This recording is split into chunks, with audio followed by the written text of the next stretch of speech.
sebuah pulau di Karibia, tempat penduduk lokal masih memanggil leluhur mereka demi menyembuhkan umat yang masih hidup. Tempat di mana fondasi keluarga tidak berputar pada sosok seorang ayah, melainkan berpusat pada sang ibu. Sebuah daratan yang seolah dilupakan oleh cuaca buruk sehingga membuat sebagian besar warga di wilayah ini belum pernah menyaksikan badai secara langsung seumur hidup mereka. Inilah Curacao.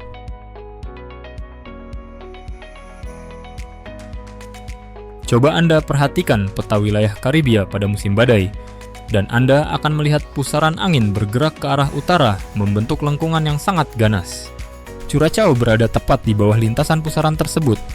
Pulau ini terletak sekitar 12 derajat di bagian utara Khatulistiwa, tepat di bawah jalur utama yang biasa dilalui badai Atlantik, dan hanya berjarak sekitar 65 km dari pesisir negara Venezuela. Karena letak geografis inilah berbagai badai besar selalu melewatinya begitu saja. Banyak penduduk tumbuh menua di sini tanpa pernah harus memaku kayu pada jendela rumah mereka untuk menahan gempuran angin kencang. Namun langit yang sama yang melindungi pulau ini dari badai juga membuatnya mengalami kekeringan panjang. Curacao memiliki iklim semi kering. Wilayah ini hanya menerima curah hujan sekitar 550 mm dalam waktu 1 tahun. Angka tersebut diperkirakan hanya setengah dari curah hujan yang biasa turun di kota besar seperti London. Angin pasat dari arah timur laut bertiup nyaris tanpa henti membawa udara kering dan stabil melewati hari demi hari. Pulau ini selamat dari bencana badai, tetapi kelaparan akan air dari atas langit. Ketika para pelaut asal Spanyol tiba di pesisir ini pada akhir abad ke-15, mereka sama sekali tidak menemukan emas maupun lahan pertanian yang layak untuk dikelola. Mereka langsung mencoret tempat ini dari daftar penjelajahan berharga mereka. Mereka menamai kepulauan ini sebagai daratan yang tidak berguna. Setelah memberikan julukan buruk tersebut, mereka pergi meninggalkannya begitu saja. Sebutan itu terus melekat pada Curacao selama kurang lebih 500 tahun lamanya. Akan tetapi pulau ini berhasil melakukan sesuatu yang sama sekali tidak pernah diduga oleh julukan tersebut. Dengan kondisi hampir tidak ada air hujan yang bisa diminum, mereka belajar mengolah air laut. Hampir seluruh pasokan air bersih di sini disuling langsung dari lautan, dan warga setempat akan membanggakan fakta bahwa air minum mereka adalah salah satu yang paling lezat di seluruh kawasan Karibia. Pohon nasional mereka bahkan tumbuh melengkung secara permanen ke arah barat daya akibat tiupan angin kencang bagaikan baling cuaca alami. Kekuatan alam yang keras telah membentuknya, tetapi tidak pernah mampu mematahkannya.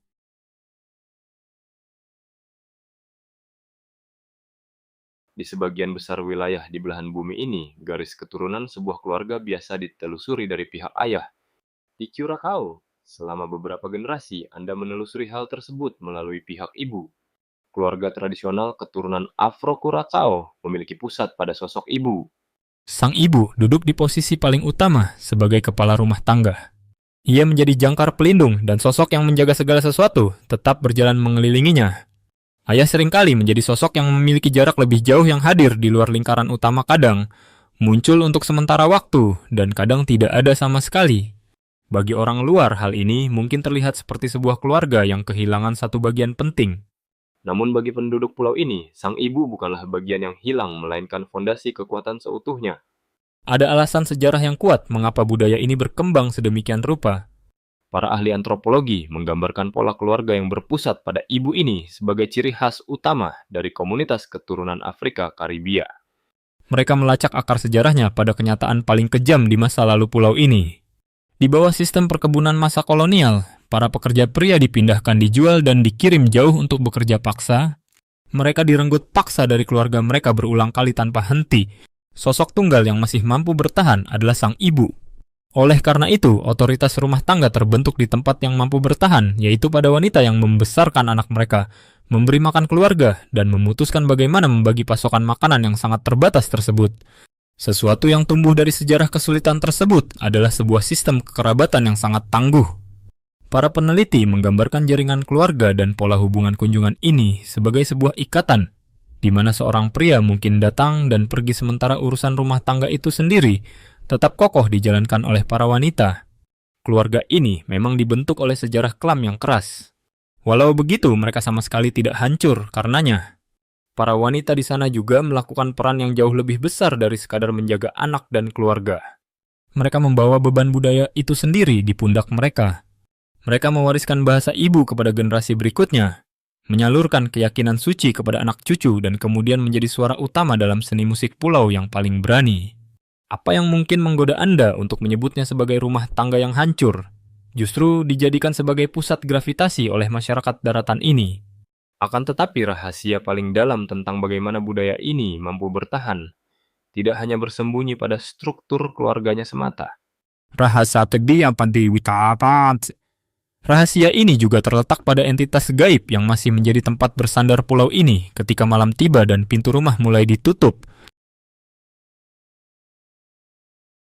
Di balik megahnya bangunan semua gereja yang ada di pulau ini, ada sebuah dunia spiritual yang usianya jauh lebih tua, masih bergerak merayap secara rahasia di bawah permukaan masyarakat. Kepercayaan ini memiliki sebuah nama pengenal. Montamentu adalah ajaran agama peninggalan Afrika Karibia yang dibangun berdasarkan hubungan kontak dengan para leluhur dan sosok roh yang dipanggil secara langsung menggunakan nama mereka sendiri. Para pengikut yang mempraktikannya sangat cermat dalam menggunakan tutur kata.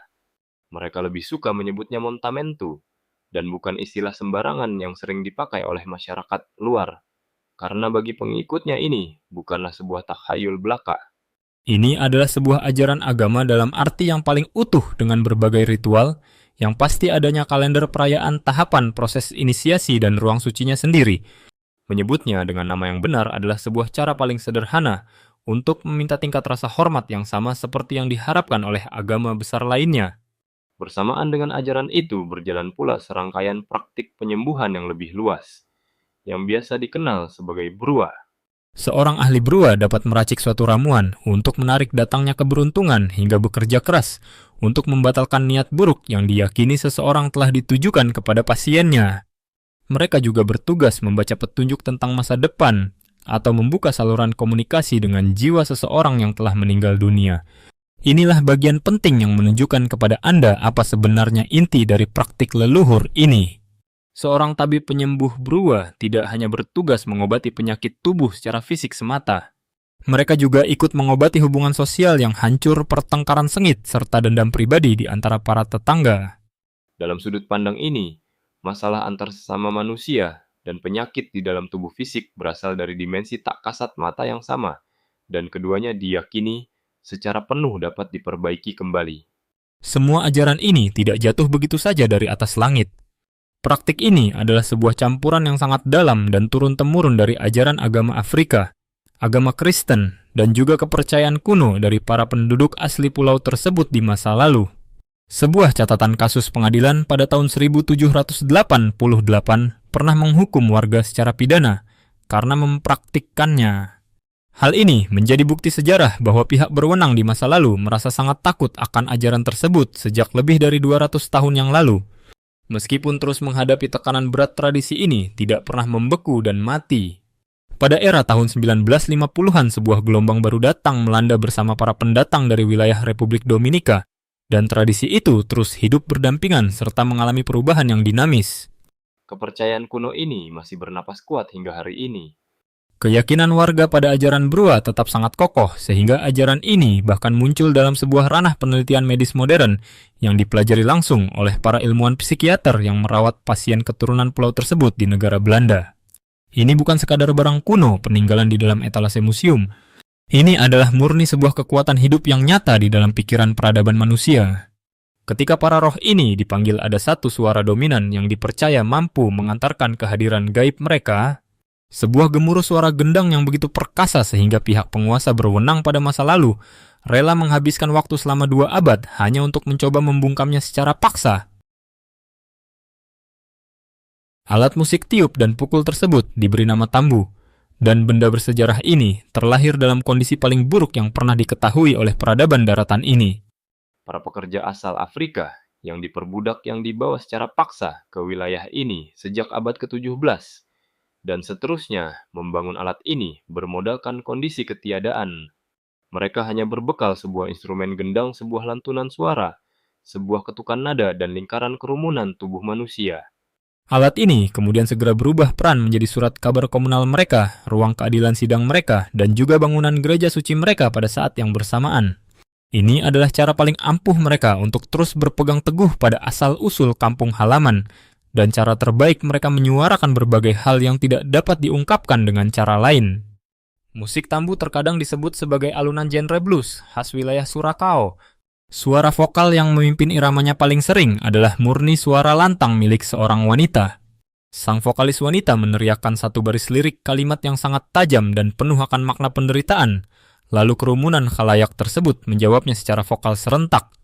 Dalam proses sahutan, panggilan dan tanggapan itulah, kelompok pekerja paksa ini menyanyikan kebenaran pahit yang tidak akan pernah berani mereka katakan dengan lantang kepada mereka yang sedang berkuasa di pemerintahan. Hal mendalam inilah yang secara tepat menjadi alasan utama mengapa mereka yang duduk di kursi kekuasaan menjadi sangat terancam dan takut akan alat musik tersebut. Selama ratusan tahun lamanya pihak pemuka agama Katolik dan para penguasa kolonial secara lantang mengutuk musik tambu sebagai sesuatu pertunjukan yang sama sekali tidak bermoral dan sangat berbahaya bagi publik. Namun akar ketakutan mereka yang sebenarnya jauh lebih sederhana dan logis dari sekadar urusan moralitas agama. Sebuah pertemuan warga yang diiringi dengan alunan gendang bergemuruh di tengahnya mampu membangun sesuatu yang kuat dan tak kasat mata di antara manusia tersebut. Sesuatu itu adalah sebuah semangat kebersamaan persaudaraan, sebuah keberanian, perlawanan komunal dan perasaan ikatan batin menjadi satu kesatuan tubuh yang utuh dan sangat solid. Setelah meletusnya peristiwa pemberontakan besar kaum pekerja paksa pada tahun 1795 yang menjadi sebuah kisah bersejarah yang masih terus diceritakan oleh pulau ini hingga era sekarang, keberadaan musik tambu dan tradisi montamentu keduanya dilarang secara resmi oleh negara. Puncaknya pada tahun 1936 permainan instrumen gendang itu dilarang berbunyi sepenuhnya di ruang publik. Alat musik lambang kebanggaan rakyat itu baru menjadi sesuatu yang legal kembali pada tahun 1952. Sebuah instrumen gendang jelas tidak dapat memegang pisau atau menembakkan senjata api. Namun selama 200 tahun lamanya para pihak penguasa berwenang memperlakukannya, bagaikan benda mati tersebut mampu melukai fisik dan menjatuhkan takhta mereka. Hari ini alunan merdunan bertenaga dari tambu kembali bergema bebas di berbagai ruang terbuka pada setiap acara festival budaya tahunan dan menyatu sangat erat ke dalam berbagai agenda perayaan paling meriah di seluruh pelosok pulau itu. Setiap datangnya siklus musim semi tepatnya di sekitar bulan Maret dan April, pulau ini merayakan Seu, yaitu salah satu festival kebudayaan terbesar milik mereka. Di permukaan pandangan publik acara ini tampak murni sebagai sebuah ajang perayaan musim panen dan wujud ucapan rasa terima kasih atas melimpahnya berkah hasil bumi. Namun akar sejarah aslinya menjalar lurus menyusuri waktu kembali ke abad ke-18 dan era perbudakan kelam di mana para pekerja yang kelelahan di ladang pertanian berinisiatif mengubah ritme siksaan kerja paksa yang mematikan menjadi sesuatu karya seni yang sepenuhnya menjadi hak milik mereka. Hari ini, perayaan Seu tersebut mengalir tumpah ruah melalui seluruh jalanan ibu kota sebagai sebuah parade super meriah. Parade ini dipenuhi dengan dentuman musik balutan busana warna tanah yang sangat pekat, topi petani dan aneka alat panen yang dijunjung tinggi ke udara, serta melibatkan seluruh elemen komunitas warga yang bergerak menari sebagai satu kesatuan yang tidak terpisahkan. Pekerjaan fisik berat yang pernah menghancurkan punggung dan jiwa manusia di masa lalu, kini telah sukses berubah wujud menjadi tarian indah yang mampu mengikat batin para penerus mereka. Lalu hadir pula alunan gaya musik tumbah. Ini adalah variasi gaya musik khas keturunan Afrika Karibia yang tumbuh sangat subur dari ketukan ritme benua Afrika yang sama persis, dan bahkan penamaan judulnya pun membawa memori masa lalu tersebut. Kosakata tumba bisa ditelusuri sejarah linguistiknya kembali ke bahasa rumpun bangsa Bantu yang berasal jauh dari wilayah negara Kongo. Terhitung sejak tahun 1971 masyarakat pulau ini selalu secara rutin menobatkan sebuah lagu pemenang utama setiap tahunnya di panggung ajang festival di Tumba. Momen pertunjukan itu adalah puncak kemeriahan luar biasa yang sangat bising dan riuh yang selalu berhasil menentukan suasana bahagia untuk hari berikutnya. Kemudian masyarakat pulau ini selalu menyerahkan dirinya secara penuh pada gegap gempita perayaan karnaval. Selama beberapa minggu jadwal kalender harian, mereka akan selalu dipenuhi dengan acara parade yang meriah kostum peserta yang menjulang sangat tinggi, deretan panjang truk raksasa pengeras suara musik, dan penampilan anggun para ratu karnaval dengan hiasan bulu indah yang sedang bersiap menuju parade malam, Perpisahan sesaat sebelum perayaan Hari Rabu Abu yang sangat sepi tiba. Berbagai elemen budaya Tambu dan tradisi Seu serta alunan tumba, semuanya bangkit hidup dan bersatu padu di dalam acara perayaan tahunan tersebut. Masyarakat kelas bawah yang dulunya sangat dilarang keras untuk berkerumun dan berkumpul kini, dengan penuh rasa bangga dan bebas menutup seluruh akses, lalu lintas jalanan kota demi merayakan dengan lantang siapa diri leluhur mereka yang sebenarnya. Setelah rentetan suara musik mulai memudar dan masa perayaan panjang akhirnya usai, pulau eksotis ini masih menawarkan satu kenyamanan tersisa yang pasti akan sangat didesak oleh para penduduk setempat agar segera Anda coba cicipi. Jika ada satu porsi hidangan spesial yang mampu menceritakan keseluruhan kisah panjang perjalanan pulau ini, maka hidangan tersebut sudah pasti adalah sajian Keshiyena. Makanan khas lokal ini berbentuk bundaran utuh dari jenis keju Gouda atau keju Edam, yang secara sengaja dilubangi bagian tengahnya dan diisi penuh dengan potongan daging ayam yang direbus lama. Rebusan ayam ini menggunakan racikan aneka rempah pilihan tambahan buah zaitun, taburan caper potongan bawang serta irisan tomat segar yang lalu kemudian dipanggang secara perlahan hingga lapisan cangkang kejunya berubah menjadi sangat lembut, elastis, dan berwarna kuning keemasan. Ini adalah sajian hidangan nasional kebanggaan seluruh rakyat mereka. Cerita masa lalu di balik resep makanan ini adalah gambaran miniatur sempurna dari sejarah kelam pulau ini. Konon katanya, resep masakan ini bermula pada masa perbudakan kolonial, di mana para majikan kaya raya asal benua Eropa biasa memakan bagian dalam yang lembut dari sebuah roda keju, lalu menyerahkan bagian kulit luarnya yang sudah kosong bersama dengan sedikit potongan sisa daging murah kepada orang yang mereka pekerjakan secara paksa. Para pekerja malang ini mengambil apapun bahan sisa yang diberikan kepada mereka, lalu secara kreatif mengisi kulit keju keras tersebut dengan sisa daging berbumbu dan memanggangnya di atas api menjadi suatu bentuk hidangan baru yang rasanya jauh lebih enak dan lebih baik dari wujud aslinya. Sisa limbah makanan dari meja sebuah kerajaan penjajah besar berhasil diubah secara memukau menjadi sebuah mahakarya kuliner kebanggaan suatu bangsa yang merdeka. Bahkan nama hidangan ini juga turut membawa sejarah bahasa tersendiri, di mana kata keshi adalah cara penuturan logat bahasa lokal masyarakat untuk mengucapkan kata keju dalam ejaan bahasa negara Belanda. Sajian kuliner sedap lainnya yang biasa tersaji hangat di atas meja makan, mereka juga sama beragamnya. Aliran masakan Krioyo banyak menarik pengaruh kuat dari kombinasi metode dapur negara Belanda, resep Indonesia, rempah Afrika, dan juga teknik wilayah Amerika Latin. Terdapat menu bernama stoba yang merupakan sajian sup rebusan lambat yang sangat kaya rasa dan seringkali dibuat dengan menggunakan olahan daging kambing segar.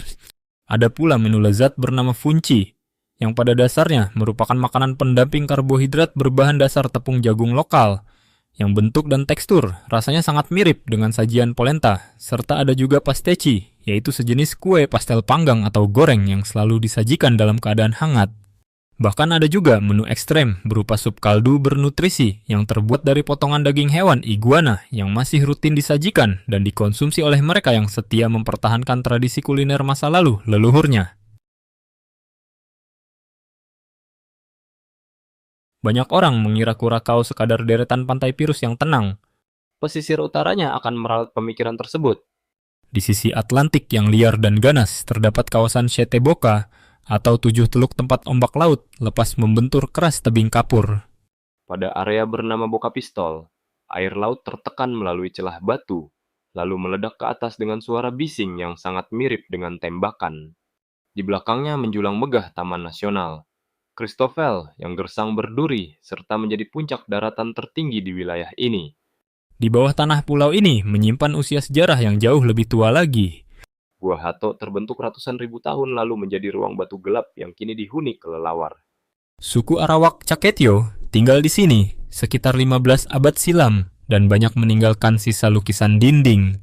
Belakangan di kegelapan lorong gua yang sama, pelarian pekerja dari area perkebunan konon bersembunyi untuk waktu yang sangat lama. Keajaiban alam terus bermunculan di banyak titik. Di hamparan area garam Salina Jankok, sekelompok flamingo liar mencari makan di tepi jalan raya. Mereka mengambil warna merah muda tersebut dari asupan udang dan alga di air.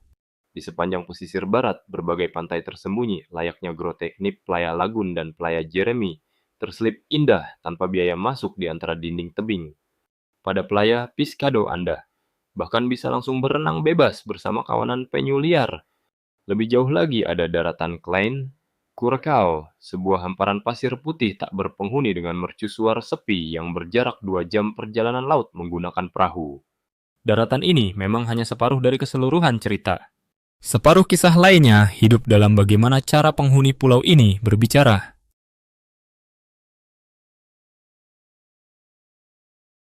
Bahasa warga pulau ini bernama Papiamento dan sungguh tidak akan ditemukan di tempat lain. Lisan ini merupakan bahasa Kreol yang ditenun dari perpaduan kosakata Spanyol, Belanda, Portugis, berbagai dialek Afrika Barat, kata kuno Arawak, dan bahkan unsur Ibrani. Bahasa persatuan ini tidak lahir di bangku sekolah, tetapi murni dari kebutuhan komunikasi mendesak antara berbagai puluhan etnis ras berbeda di area perkebunan dan pelabuhan komersial. Kini eksistensi Papiamento telah kokoh berdiri sebagai satu dari 3 bahasa kebangsaan resmi. Beberapa patah kata terbukti sangat bermakna. Istilah Bonbini berarti selamat datang bagi pendatang. Lalu ada kata dushi yang terdengar sangat lembut, seringkali dijumpai di senandung lagu dan percakapan harian bagaikan sebuah kata pulang untuk warga. Dahulu pihak asing sangat meremehkan bahasa ibu ini sebagai bahasa patah kelas rendahan. Kini barisan masyarakat sukses merombaknya menjadi salah satu penanda jati diri yang teramat dibanggakan. Proses percampuran kultur ini nyatanya mengalir cukup dalam. Curacao mutlak menjadi area persimpangan sejati, mengingat populasi dari sekitar 45 kebangsaan bernaung nyaman di bawah akar kebudayaan dominan Belanda, Dominika, Kolombia, Venezuela, serta Haiti. Naluri semacam itu punya jalan sejajar dengan keyakinan spiritual masa lalu. Lisan serta batin penganutnya tumbuh perlahan dari satu tanah yang sama, mengambil saripati apapun yang terdampar di pesisir, lalu menempanya menjadi wujud kultur baru. Daya naluri adaptasi luar biasa tersebut juga terlihat tegas pada aneka warna-warni deretan kota paling unik di Karibia.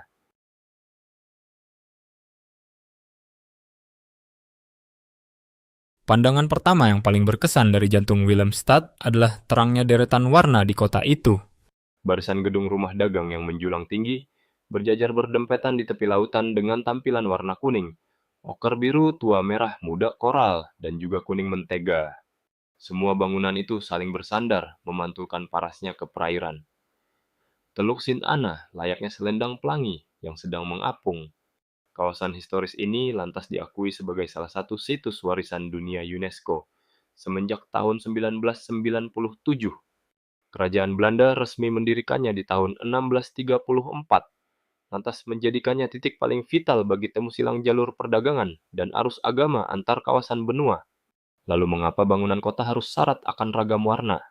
Kisah legenda menceritakan pada era 1817 seorang gubernur bernama Albert Kiekert menderita siksa sakit kepala parah akibat intensitas pantulan sinar matahari berlebih dari hamparan dinding berwarna putih. Ia langsung mengeluarkan instruksi pelarangan cat putih sehingga seisi batas kota pun dirubah wujud menjadi warna pastel hanya dalam semalam. Terdapat pula alur rumor lain yang mengatakan beliau secara sembunyi menguasai kepemilikan pabrik cat. Apapun narasi alasannya, hukum anti cat putih itu sudah lama dihapuskan, namun perayaan warnanya tetap dibiarkan lestari. Pejalan kaki bisa langsung menyeberang via perlintasan jembatan Ratu Emma, yaitu jalur ponton kayu historis peninggalan 1888. Uniknya jembatan ini dapat berayun lebar membuka jalur air bagi kapal ketika melintas. Di lintasan atasnya menjulang gagah jembatan Ratu Juliana yang dirancang setinggi 56 meter. Di sebuah sisi wilayah perairan terdapat kawasan Punda dengan bangunan benteng militer lawas. Sementara persis, di seberangnya ada distrik Otrobanda yang bangunannya berdinding ragam gambar mural. Ketika terbit fajar, rombongan perahu berlabuh usai menempuh rute laut sepanjang 60 km dari Venezuela demi bisa menjual ranumnya hasil bumi di dalam pasar terapung kota.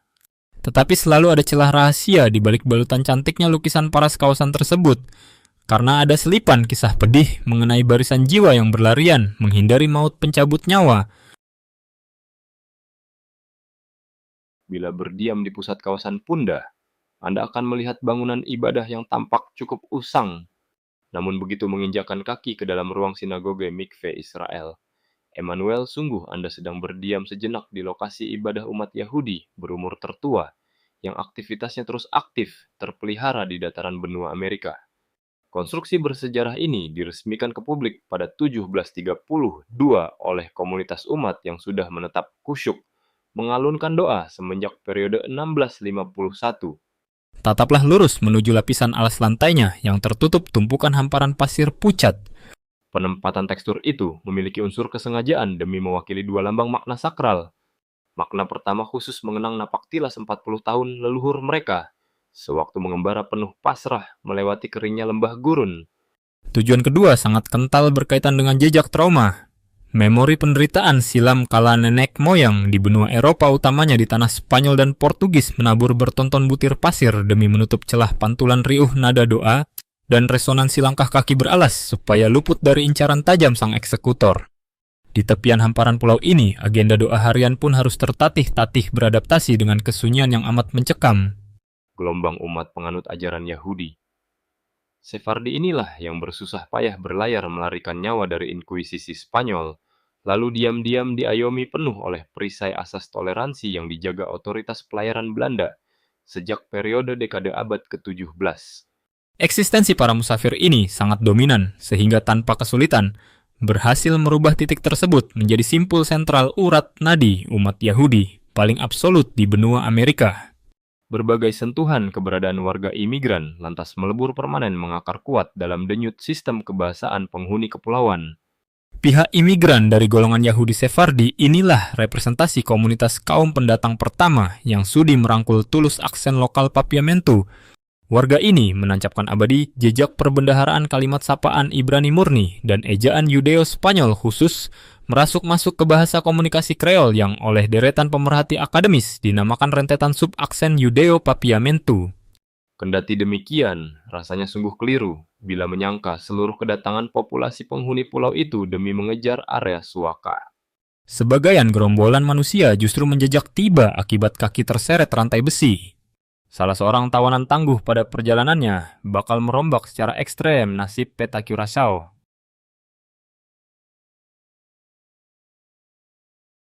Selama masa sebelum muncul warna-warni paret festival ceria hamparan pulau ini, ternyata menggendong derita duka mendalam. Kalkulasi sejarah menuliskan nyaris lebih dari rentang seabad Curaçao dijaga pekat menjadi area lokasi budak hamba sahaya paling membeludak dalam portofolio Operasi Dagang Badan Usaha Kongsi, Perusahaan Hindia Barat Belanda. Sepetak lahan karang miskin, galian tambang mulia tersebut tiba-tiba ditakar bernilai berkat fungsi pelabuhannya yang dirubah, fungsi menjadi jalur persinggahan pertukaran keringat anak manusia. Hingga laju waktu singgah menapaki titik awal 1795. Di pelataran perkebunan besar, Neip sesosok kesatria maskulin bernama Tula meletakkan pacul memboikot sistem pemaksaan ritme jam kerja. Tiupan kabar desas-desus angin laut mengenai geliat kobaran revolusi negara Prancis yang sukses merebahkan absolutnya budaya perbudakan mendesak pita suara. Tula lantas ia memekikan argumen jika udara kemerdekaan harus adil menyesap pula ke kerongkongan warga sipil kasta bawah di wilayah Curaçao.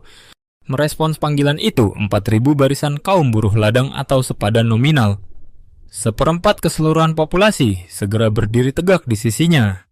Barisan kaum ini sangat gigih merawat keberanian menyabung nyawa bertarung sebelum pamor perlawanan pada ujung harinya bisa digencet tewas. Tula tertangkap, disiksa hingga ajal meregang raga dalam seremoni publik atas nama sinyal teror peringatan tajam. Ternyata kaum arogan keliru telak. Mulai hari ini, momen suram 17 Agustus, ditasbihkan sakral ke dalam perayaan kalender murni demi memberikan gelar kehormatan pada martabatnya. Gema dari perjuangan, gagah berani milik Tula terus mengalir lurus ke waktu depan. Ketika kalender tiba menginjak periode 1969, lautan deretan protes padat bersatu melumpuhkan mutlak nadi operasional Willemstad, lantas melumat hangus puing tiang sistem hukum penjajah.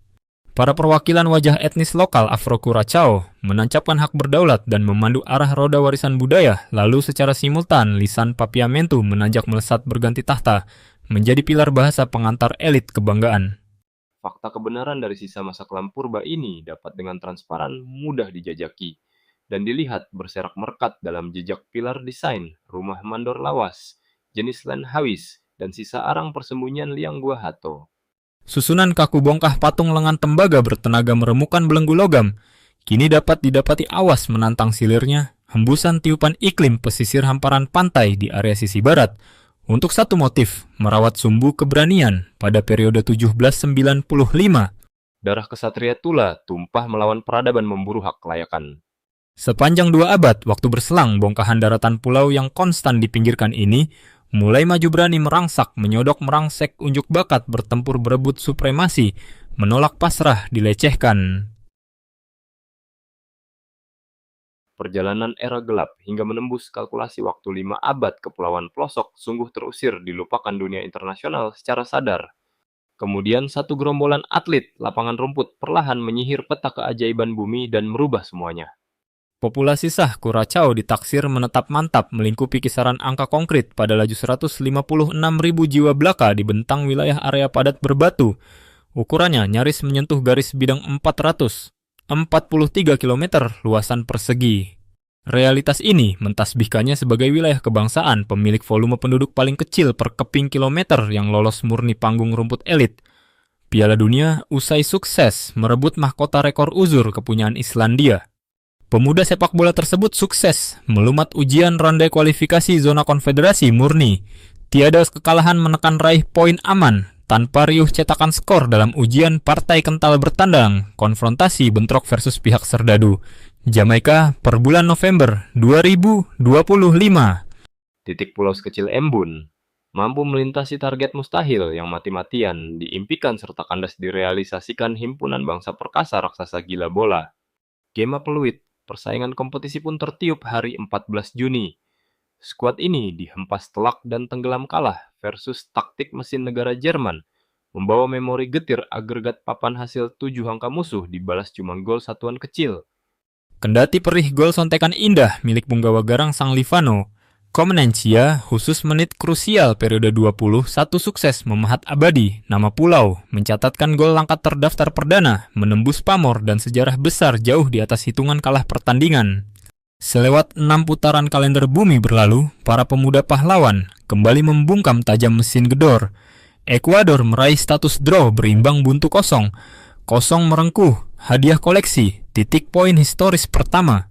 Baris komando tembok akhir sangat kuat digenggam sepasang sarung tangan berlabel kiper tangguh bernomor Eloy Room yang memecahkan pakem rekor statistik level Piala Sejagat pada takaran jumlah tangkapan krusial terbanyak dalam sebatas 90 menit kompetisi. Padahal pada putaran pekan perdana sempat remuk, terprosok dihujani hingga bolong total 7 kali bobol beruntun. Barisan pasukan petarung keras ini menuruti arahan telunjuk bimbingan ketat Pracik Jenius. Dik Advokat bermetrikan banyak elemen bintang diaspora perantau keturunan murni benih. Benih Curaçao menimba hidup nyaman besar pada dataran pesisir negeri Belanda, lantas terpanggil pulang mendedikasikan talenta kaki demi bangsa kakek nenek sang pahlawan. Bagi tiap mata pasang bola yang penasaran sehabis keriuhan usai piala bola ajang tersebut. Berikut untayan potret penuntun realitanya. Hamparan otonomi wilayah administratif.